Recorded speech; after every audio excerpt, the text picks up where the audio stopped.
So Intel is apparently relevant again in the gaming space. For now.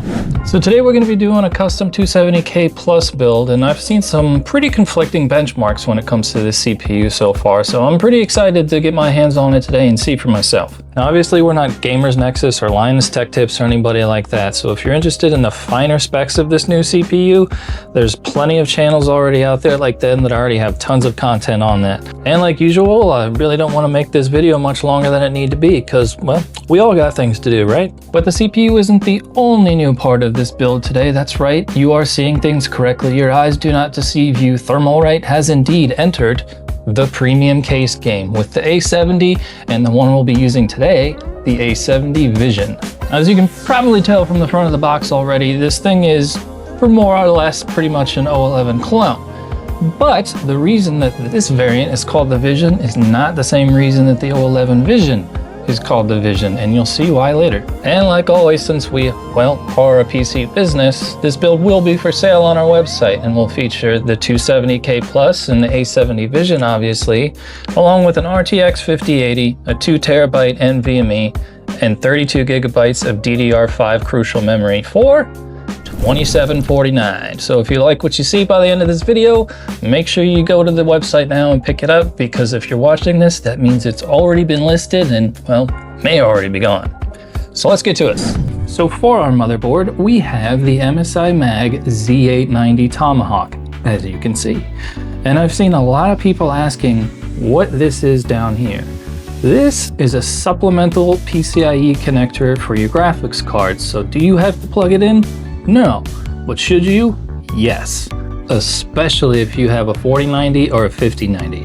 And now today we're using a 5080, which has a much lower TDP of 360 watts, and the 12 volt high power, as they say, can supply up to 600 watts. So do we need it? No, but are we going to use it? You betcha, because the power that you provide to your parts can never be too clean. And when I say clean power, no, I'm not talking about climate change.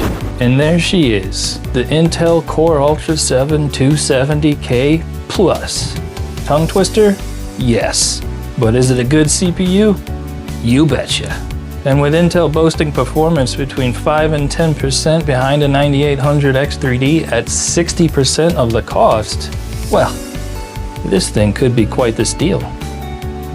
And for our storage, we have a TeamGroup BeQuiet 2TB Gen 4 NVMe. And TeamGroup, I'm a little disappointed with lately, because we all know that it's AI that's driving all this shortages and price hikes when it comes to RAM, SSDs, and GPUs.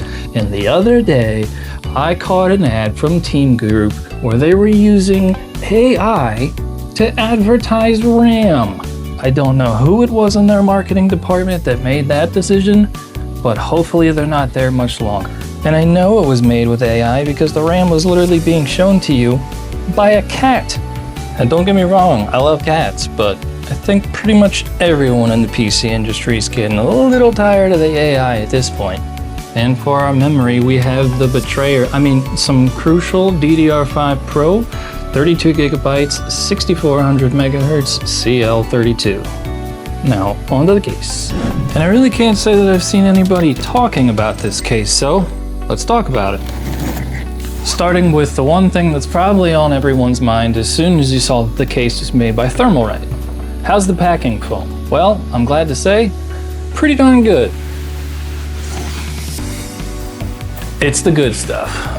Now the A70 Vision is a dual chamber case with, yes, just like the 011 Vision, an all glass top and tons of room in the back for cable management.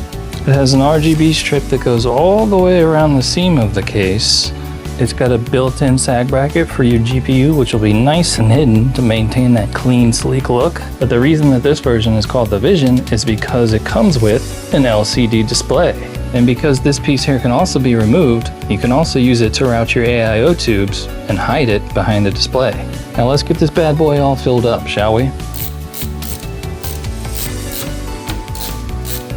And since this is going to be kind of a more minimal RGB blacked out sort of aesthetic, we could choose no other brand than BeQuiet, since they know a thing or two about blacked out builds. So we got the Pure Power 12 850 watt 80 plus gold, which is certainly nice and black and nice and hefty. And since this is going to be more of a premium look, we obviously have to hit it with the Asia Horse cable extensions as well.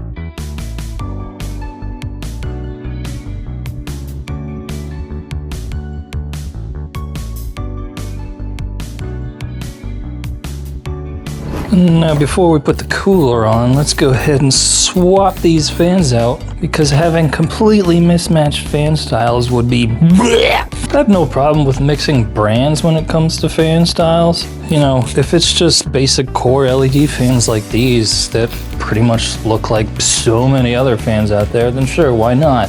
But to mix a unique style fan like that with this? Bleh. Now of course, if you're just rolling with the mismatched fans to save money because you're a performance over aesthetics guy and you just really don't care at all, then props to you. Not gonna knock you for that. Hell, I used to do the same thing before I could afford to do both. Besides, since I'm not gonna be going on the top, we need reverse blade anyway. You know, the whole point of the shield and the screen that's going to be on top of here is literally to hide the AIO tubes behind them, meaning you have to put the tubes this way or it's not going to reach. But just you watch, I bet we'll still get comments saying, "You put the AIO tubes the wrong way. Gamers Nexus said you're supposed to put them on the bottom."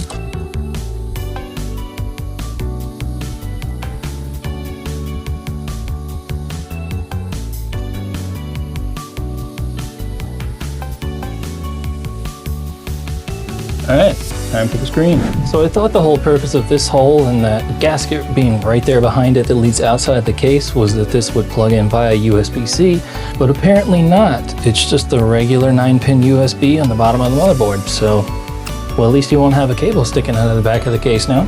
And last but certainly not least, LA 5080 Shadow OC Edition to complete the blacked out aesthetic.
Oh, yeah.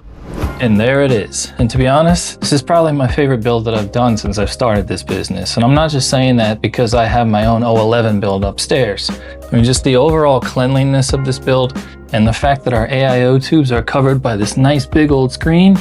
Well done, Thermalright. And well done, Intel. Welcome back to the gaming space. It's good to have you back finally. And although it's not quite the 9800 X3D, just like you said, for 60% of the price, that's a pretty darn good value. And this is a pretty darn good CPU with a lot of compute power. Now, we did look a little bottleneck there in Resident Evil until we turned on the path tracing, but it also wasn't utilizing much of the CPU, and we definitely weren't bottlenecked in Crimson Desert or Arc Raiders. So I'm probably guessing that's just some sort of optimization bug, and they'll probably fix that soon. In terms of value, this CPU is definitely going to be a hard one to beat. Now, the only problem with value is that both Intel and AMD have both stated now that they'll both be raising prices on CPUs here pretty soon. And AMD is contributing to all the AI crap that's causing all this inflation, and Intel is in bed with NVIDIA and the federal government. So who the heck do we root for these days? So you might as well just say screw all that and head to beeasybuilds.com right now and pick up this bad boy for $27.49. And until then, game on, be easy, and we'll see you guys next time.